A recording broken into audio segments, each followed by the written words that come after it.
오늘은 2020년 5월 24일 주일입니다. 사도신경으로 우리의 신앙을 고백함으로 예배를 시작합니다. 전능하사 천지를 만드신 하나님 아버지를 내가 믿사오며 그 외아들 우리 주 예수 그리스도를 믿사오니 이는 성령으로 잉태하사 동정녀 마리아에게 나시고 본디오 빌라도에게 고난을 받으사 십자가에 못 박혀 죽으시고 장사한 지 사흘 만에 죽은 자 가운데서 다시 살아나시며 하늘에 오르사 전능하신 하나님 우편에 앉아 계시다가 저리서 산자와 죽은 자를 심판하러 오시리라. 성령을 믿사오며 거룩한 공예와 성도가 서로 교통하는 것과 죄를 사하여 주시는 것과 몸이 다시 사는 것과 영원히 사는 것을 믿사옵나이다.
말씀은 요한복음 17장 1절로 11절, 11서 7장 25절입니다. 제가 번역해 드립니다. 예수께서 이 말씀을 하시고 눈을 들어 하늘을 우러러 이르시되 아버지여 때가 이르렀사오니 아들을 영화롭게 하사 아들로 아버지를 영화롭게 하게 하옵소서. 아버지께서 아들에게 주신 모든 사람에게 영생을 주게 하시려고 만민을 다스리는 권세를 아들에게 주었음이로소이다. 영생은 곧 유일하신 참 하나님과 그가 보내신 자 예수 그리스도를 아는 것이니이다.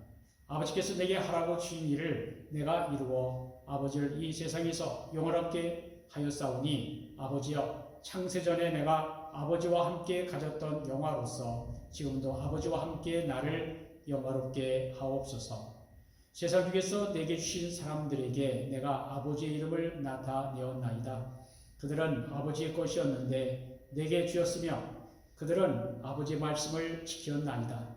지금 그들은 아버지께서 내게 주신 것이 다 아버지로부터 온 것인 줄 알았나이다. 나는 아버지께서 내게 주신 말씀들을 그들에게 주었사오며 그들은 이것을 받고 내가 아버지께로부터 나온 줄을 참으로 아오며 아버지께서 나를 보내신 줄도 믿었사옵나이다. 내가 그들을 위하여 비옵나니 내가 비옵는 것은 세상을 위함이 아니요 내게 주인 자들을 위함이니이다. 그들은 아버지의 것이로소이다. 내 것은 다 아버지의 것이요 아버지의 것은 내 것이온데 내가 그들로 말미암아 영광을 받았나이다.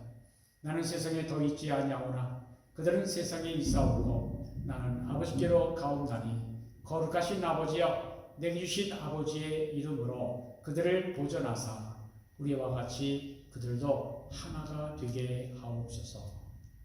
히브리서 7장 25절 한 절입니다. 그러므로 자기를 힘입어 하나님께 나아가는 자들을 온전히 구원하실 수 있으니 이는 그가 항상 살아 계셔서 그들을 위하여 간구하시니라. 하나님의 말씀입니다.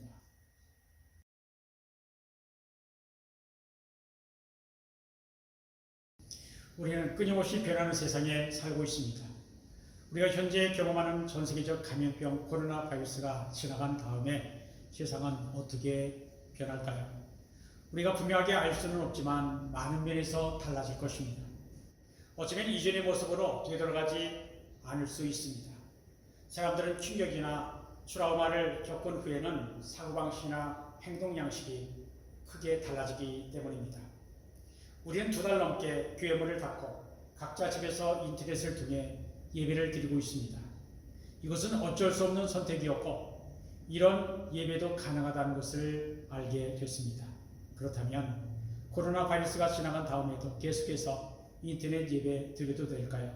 아닙니다. 현재 상황은 우리가 어쩔 수 없이 이렇게 된 것이고 코로나 바이러스가 잠잠해진 후에는 교회 오픈하고 교회에 나와 예배 드리는 것을 다시 시작해야 합니다. 캘리포니아 목회자 1200명 이상이 주지사의 행정명령과 관계없이 5월 32일부터 교회에서 예배를 재개하겠다는 성명서에 서명하고 게빈 뉴섬 캘리포니아 주지사에게 교회가 다시 오픈할 수 있도록 주정부는 더 빨리 움직여야 한다라는 서한을 보냈다고 합니다. 캘리포니아 주지사는 내일 예배 재개에 대한 새로운 가이드라인을 발표할 예정이라고 합니다. 우리 교회가 있는 메리언 카운티는 어떤가요? 5월 15일부터 25명 이하의 종교 모임을 허용했습니다. 그러나 아직 코로나 바이러스 확진자와 사망자가 크게 줄지 않고 있습니다. 하지만 인디아나도 조만간 50명, 100명 이상의 모임이 가능해질 것입니다. 우리가 신앙의 자유와 진리를 위해서는 목숨 걸고 주를 위해 순교할 각오를 해야 할 것입니다. 그러나 전염병이 돌고 있을 때는 무모하게 행동하는 것, 그것 또한 어리석은 일입니다. 저는 여러분들이 안전하게 지내시다가 건강한 모습으로 다시 뵙게 되기를 바랍니다. 저는 요즘처럼 험하고 힘든 때에 우리 주님께서 무엇을 하고 계실까 묵상해 보았습니다. 주님은 지금도 우리를 지켜보시며 보호하시며 우리를 위해 기도하고 계실 거란 생각이 들었습니다. 실제로 주님이 이 땅에서 사역하시는 동안 주님은 항상 기도하셨습니다. 주님이 공생애를 시작하실 때 광야에서 금식하며 기도하셨고 제 아들을 택하여 부르실 때에도 철회하며 기도하셨습니다. 주님은 말씀을 전파하시며 수많은 병자를 치유하시는 바쁘고 고단한 사역을 마치신 후에도 한적한 곳에 가셔서 밤과 새벽에도 기도하셨습니다. 예수님은 제 아들이 시험에 들지 않게 기도하셨고 제 아들의 사명을 위해서 기도하셨습니다. 주님은 십자가 지시기 전에 겟세마네 동산에서 땀이 피가 되도록 기도하셨고 십자가에 달리셨을 때에도 기도하시면서 생애를 마감하셨습니다. 주님은 모든 일을 기도로 시작해서 기도로 마치셨습니다. 그러면 십자가로 구원을 이루신 주님이 지금은 천국에서 쉬고만 계실까요? 그렇지 않습니다. 주님은 부활, 승천하신 후에 지금도 계속 기도하고 계십니다. 히브리서 7장 25절은 이렇게 말씀합니다.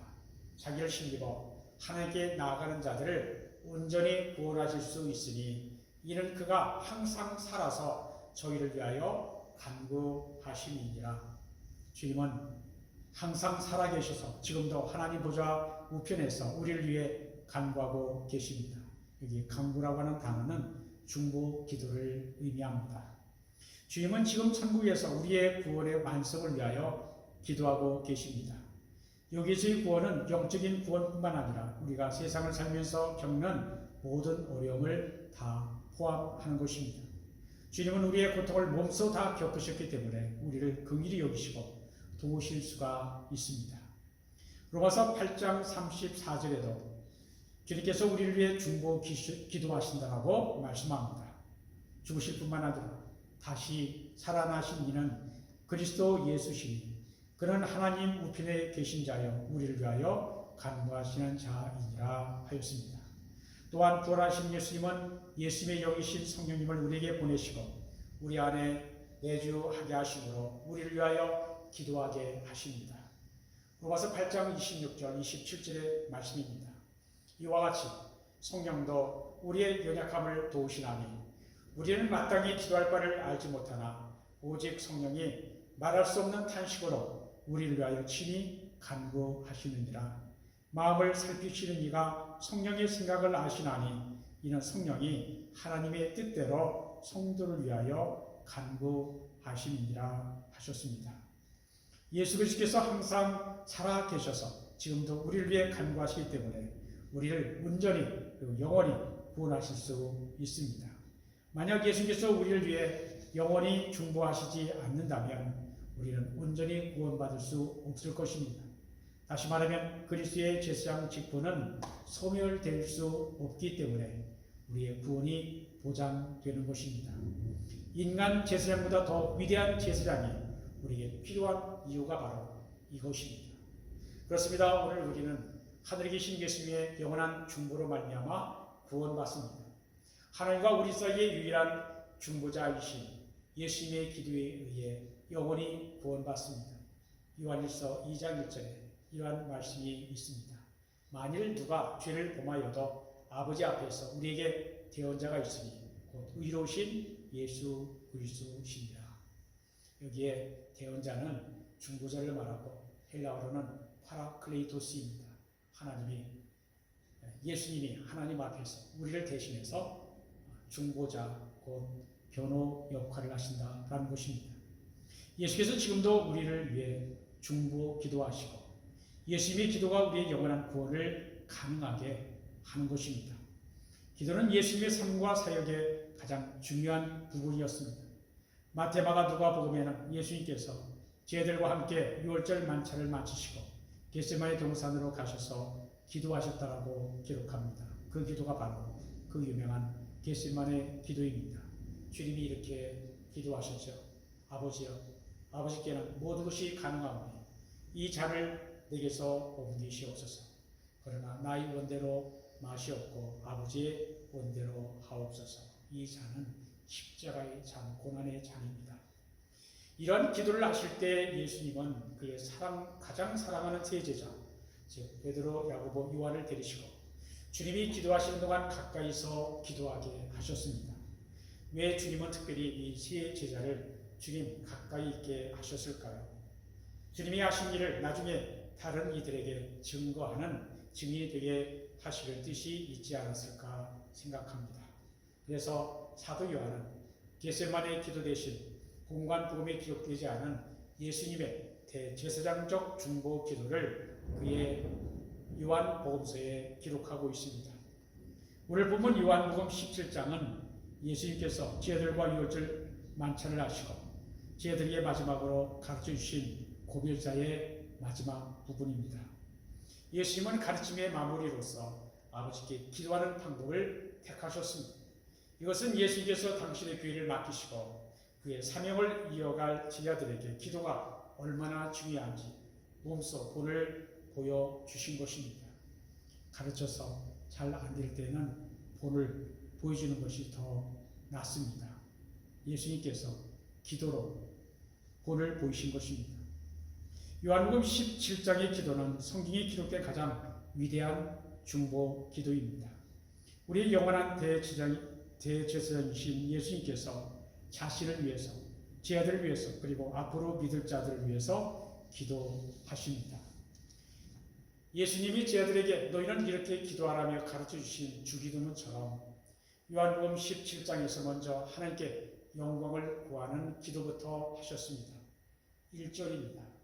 아버지여 때가 이르렀사오니 아들을 영화롭게 하사 아들로 아버지를 영화롭게 하게 하옵소서. 예수께서 세상에서의 마지막 때가 왔음을 알고 아버지께 드디어 때가 왔다라고 기도드립니다. 여기 때는 바로 십자가의 때, 죽음의 때를 말합니다. 십자가의 죽음을 통해서 아들은 아버지께 영광을 돌리십니다.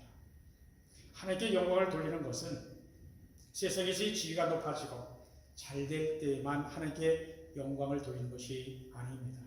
예수님처럼 우리가 우리 각자에게 주신 나의 십자가를 지는 것, 우리에게 맡겨주신 이들을 위해 기도하는 것이 하나님께 영광을 돌려드리는 것이 됩니다. 한 인생의 최고의 영광이 드러나는 순간은 생사의 갈림길, 즉 마지막 순간, 죽음의 때입니다. 사람이 무엇을 위해 살다가 어떻게 죽느냐가 바로 그 사람이 어떠한 사람인지를 가장 분명하게 보여주는 때입니다.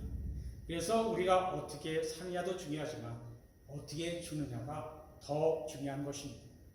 예수께서는 온전히 아버지의 뜻을 따르기 위해 죽기 때문에 아버지의 영광을 드러내고 동시에 그 죽음을 통해서 아들도 영광스럽게 됩니다. 성부 하나님께서는 십자가에서 죽는 아들을 죽음에서 부활하게 하심으로 예수님을 영광스럽게 하실 것이지만 십자가의 죽음 자체가 이미 예수의 영광을 드러내었습니다.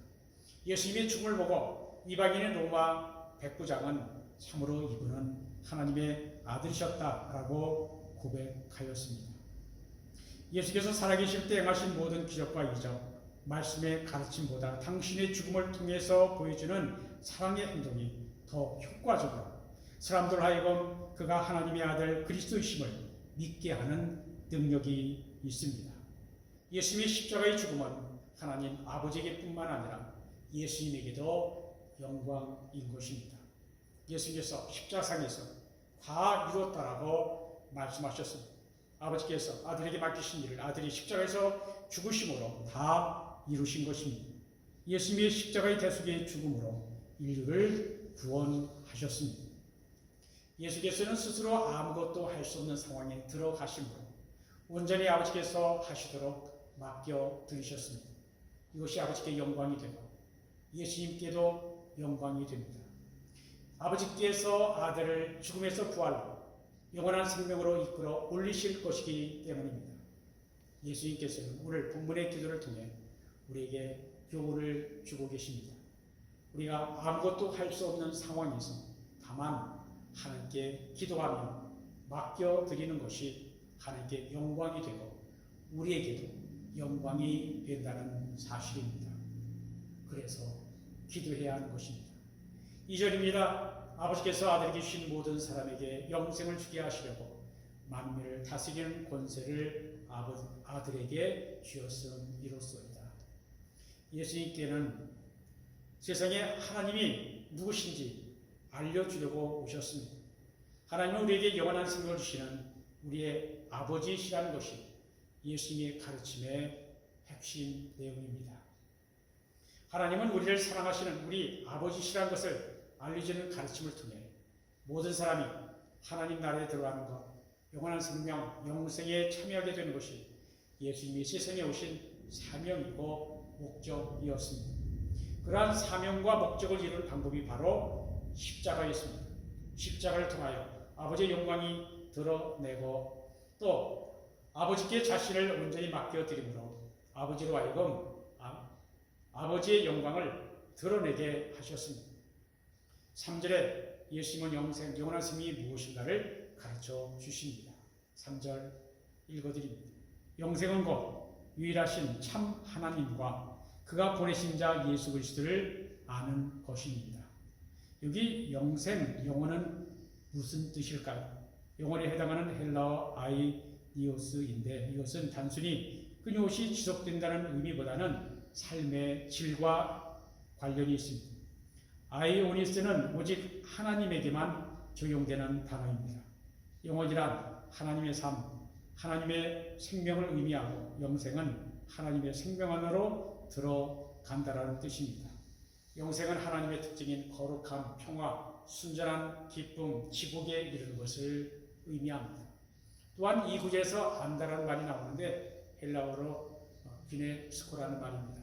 이 말은 단지 지식 또는 정보의 습득을 의미하는 것이 아니라 살아계신 하나님을 체험적으로 인격적으로 알고 하나님과 하나가 됨을 의미합니다. 그리고 구약 성경에는 야다라는 단어가 나옵니다. 야다는 안다라는 뜻입니다. 신명기 7장 9절 말씀입니다. 그런즉 너는 알라 오직 내 하나님 여호와는 하나님이시요 신실하신 하나님이시라. 그를 사랑하고 그의 계명을 지키는 자에게는 천대까지 그의 언약을 이행하시며 인애를 베푸신다 하셨습니다. 여기 알다는 히브리어로 야다입니다. 야다는 머리로 지식으로 알고 있는 것보다 훨씬 깊은 의미가 있습니다. 야다는 깊은 신뢰와 사랑과 존경의 마음으로 하나님을 경험적으로 인격적으로 깊이 아는 것을 의미합니다. 그러므로 야다는 인간에게는 사용하지 않았습니다. 인간이 인간을 안다라고 말할 때는 다른 단어를 사용했습니다. 막필이라는 동사입니다. 어떤 사람이 이름을 안다, 부모가 누구이며 어디 출생인지 안다라고 말할 때 곧 객관적인 정보를 안다라고 말할 때는 야다가 아닌 막필을 사용했습니다. 히브리인들에게 하나님을 안다는 것은 삶의 필수 조건이었습니다. 성경의 가르침은 하나님을 알아야 바르게 살 수 있다는 것입니다. 그렇습니다. 하나님이 어떠한 분이신지 알아야 우리의 삶과 인생이 바르게 되는 것입니다. 예수님은 영생이란 참 하나님을 알고 그 하나님이 보내신 예수 그리스도를 아는 것이 영생이라고 가르쳐 주었습니다. 육을 가진 인간이 영이신 하나님을 안다는 것은 사실 불가능합니다. 그러나 하나님께서 자기 자신을 드러내시면 하나님을 알 수 있습니다. 하나님께서 자신을 드러내어 알려주시는 방법이 바로 하나님의 독생자 예수 그리스도를 이 세상에 보내시어 자신을 계시하신 것입니다. 하나님께서는 하나님을 알도록 예수님을 이 세상에 보내셨습니다. 영이신 하나님이 인간의 욕심을 입고 성육신하신 예수님을 통해 하나님을 알게 하신 것입니다. 4절과 5절에서 예수님은 십자가의 죽음을 앞두고 있지만 곧 부활하게 하심으로 하나님의 아들과 영광과 아들의 영광을 나타내 달라고 기도하십니다. 읽어드립니다. 아버지께서 내게 하라고 주신 일을 내가 이루어 아버지를 이 세상에서 영화롭게 하였사오니 아버지여 창세전에 내가 아버지와 함께 가졌던 영화로서 지금도 아버지와 함께 나를 영화롭게 하옵소서.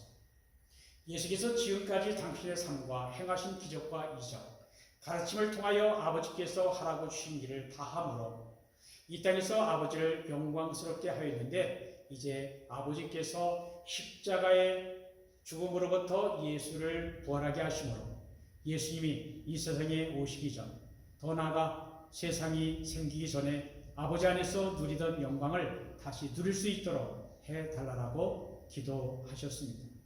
예수님은 이렇게 자신을 위해 기도하신 후에 6절로 19절까지 제 아들을 위해서 기도하셨습니다. 6절 읽어드립니다. 세상 중에서 내게 주신 사람들에게 내가 아버지의 이름을 나타내었나이다. 그들은 아버지의 것이었는데 내게 주었으며 그들은 아버지의 말씀을 지켰나이다. 세상의 수많은 사람들은 모두 하나님의 것입니다. 그런데 하나님께서 그들 중에 예수님에게 주신 사람들이 있는데 바로 예수님의 제자들입니다. 예수께서 가장 먼저 하신 일은 제자들에게 아버지 이름을 드러내는 일이었습니다. 우리가 하나님의 이름을 여호와 또는 야훼, 우리 주님의 이름이 예수님이신 것을 이름만 아는 것으로는 믿음 생활의 참 즐거움과 기쁨을 알지 못합니다. 그러면 어떻게 해야 합니까? 야다, 기네스코 해야 합니다. 하나님을 인격적으로 알아야 합니다. 하나님을, 예수님을 계속해서 경험하고 배우고 알아가야 합니다. 성경에서의 이름은 어떤 사람을 부르기 위해 붙여진 의미를 넘어서서 그 사람의 됨됨이 인격, 성격, 특징을 나타냅니다. 우리가 하나님의 이름을 안다는 것은 하나님의 이름이 여호와 또는 야훼라는 것을 아는 것이 아니라 하나님의 성품이 무엇인지, 하나님의 마음이 어떤 것인지, 하나님이 얼마나 위대한 분이신지, 하나님이 얼마나 좋으신 분이신지를 구체적으로 알아야 하는 것입니다. 옛날 이스라엘 사람들은 하나님의 이름이 너무나 거룩하여 하나님의 이름을 감히 입으로 부를 수가 없었습니다. 그들에게 하나님은 너무나 멀리 계시고 무서운 분이셨습니다. 그러나 예수님께서는 그러한 두려운 하나님을 사랑과 자비가 넘치는 우리 아버지라고 알려주셨습니다. 하나님을 보여달라는 제자 빌립에게 예수님은 말씀하셨습니다. 요한복음 14장 9절에 나옵니다. 나를 본 자는 아버지를 보았거늘 어찌하여 아버지를 보이라 하느냐. 하나님이 어떠한 분이신지를 알기 위해서는 예수님을 알면 된다는 것입니다. 하나님의 성품, 하나님의 존재, 하나님의 어떠한 분이신지를 알기 위해서는 하나님께서 보내신 예수님을 알면 되는 것입니다. 아버지를 알 수 있는 이는 아들만한 존재가 또 없기 때문입니다. 예수께서 제 아들을 위해 5가지 중보기도를 하셨습니다. 예수님은 제 아들이 앞으로 주님의 뒤를 이어 주님께서 남기신 일을 하기 위해서는 먼저 알아야 할 것들이 있다는 것입니다. 첫째, 연합과 일치입니다. 12절에 말씀하죠. 우리와 같이 그들도 하나 되게 하옵소서.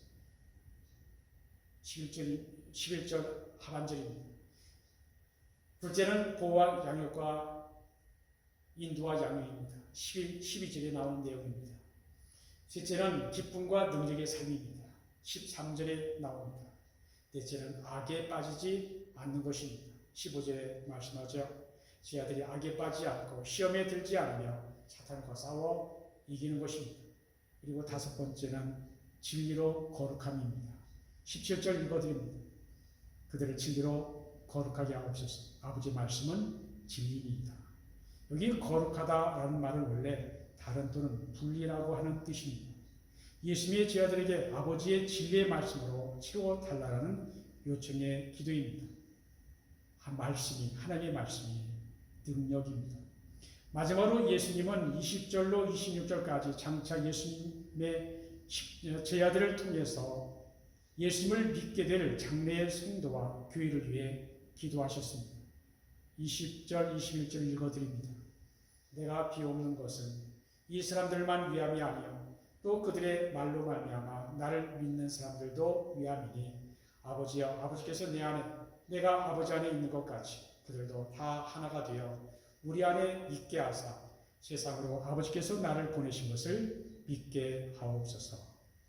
예수님은 제자들뿐 아니라 제자들의 복음 전파로 인해 대대로 예수님을 믿게 되는 사람들을 위해서 기도하셨습니다. 오늘날 예수님을 믿는 우리들을 위한 기도입니다.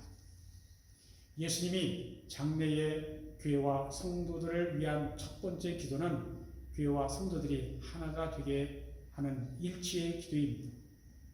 예수님께서는 미래의 교회와 성도들이 갈등하고 힘든 일이 있을 것을 미리 아시고 하나가 되게 해달라는 기도를 하셨습니다.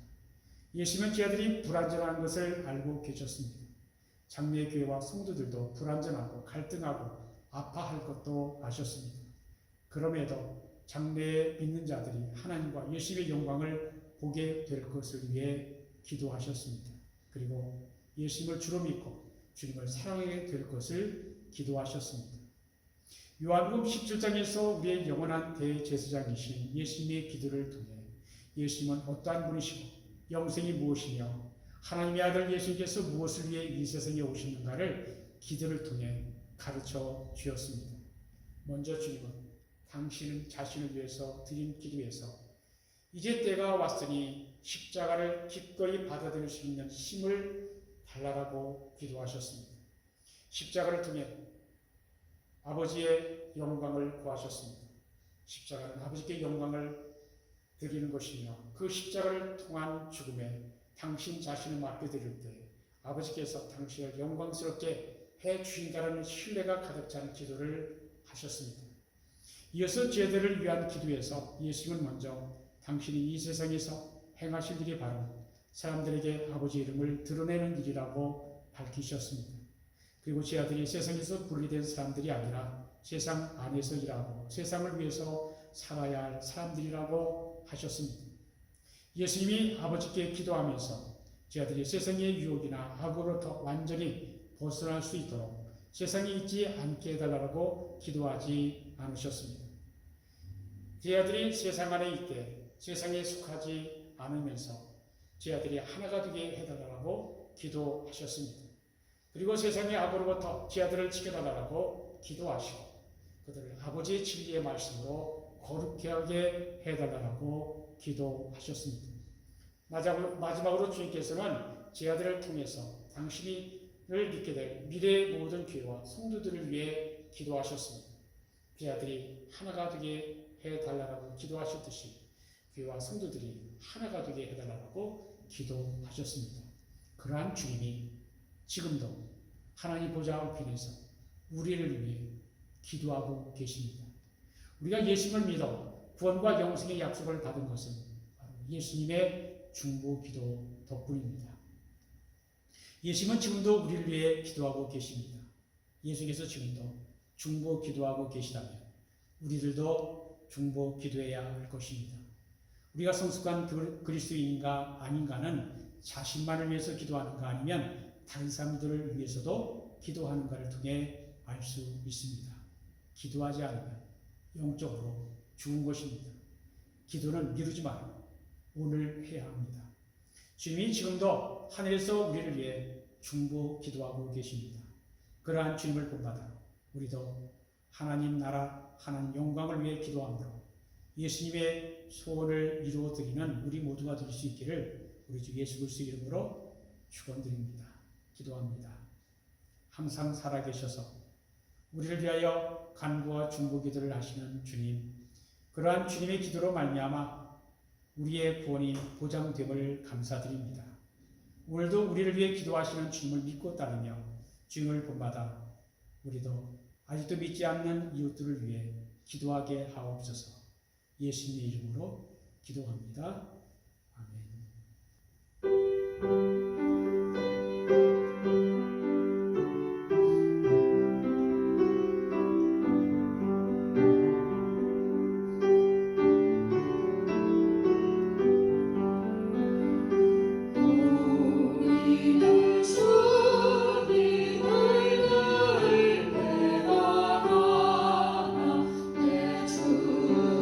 예수 여전히 나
이제는 우리 주 예수 그리스도의 은혜와 하나님 아버지의 크신 사랑과 성령의 교통하심이 하나님과 우리 사이의 유일한 중보자 파라클레이토스 대원자가 되시는 주님을 믿고 따르며 성령님을 의지해서 세상에 나가는 주의 사랑하는 백성들을 위해 이제부터 영원토록 함께 하시기를 간절히 축원합니다.